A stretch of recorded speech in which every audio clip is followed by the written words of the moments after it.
We get a call from one of the officers that responded, and he said, "So she's not crazy. This house is haunted." But I'm a friendly ghost. He just heard a neighbor. He goes, I didn't think anyone was home, but I hear yelling. It sounds like they're yelling for help.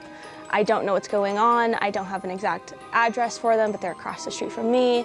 So we take what little information they had. We get deputies rolling. Call from a lady at her house thinking that someone was possibly breaking into it. But then she did proceed to tell us that she thinks her house is haunted.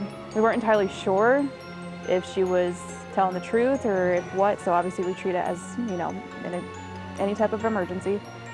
Our officers get there, they're out there for a while, and then they clear it pretty quickly. And he proceeds to tell us that while he was there, they really saw actual like poltergeist activities, what he described it as like a chair moving, a door slamming, and he was like, that is the scariest stuff I've ever seen in my life here. They're here. Deputies go in thinking someone is in distress, someone could be injured in a fight, anything like that, and it was just the neighbor's goats. We do get calls in from the deputies afterwards, and they're like, guess what? It was just the goats, but they were very friendly. Any fun calls like that where you think it's much worse and it turns out to be something fun, always make the night a little bit better.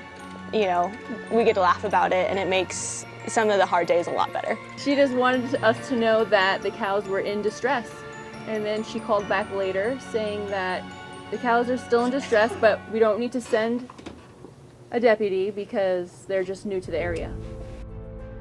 I wasn't aware of all that our dispatch center here does before I got into this. I didn't realize, you know, we deal with the warrants, we input things as missing and stolen and all of that, so I didn't realize the extent to which the sheriff's office went within dispatch.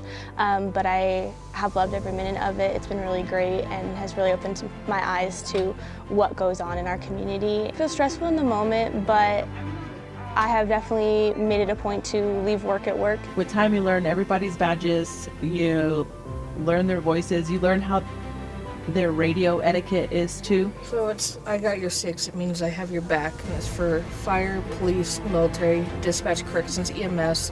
For mental health, there's a lot of suicides in this job, and just let them know that I'm there for them if they ever need to talk about anything. All right, I'll get this out to my deputies, okay? You're welcome. You could tell something was off with his voice, and all of a sudden, sure enough, somebody took off from him running. So it's definitely important to hear how they sound, their tone. You know, if they ask you to do something different, they usually don't ask for certain things. The team in here and the team out on the road make it all worth it and make the shifts bearable. Hello, what's your emergency? I want a pimento chicken sandwich.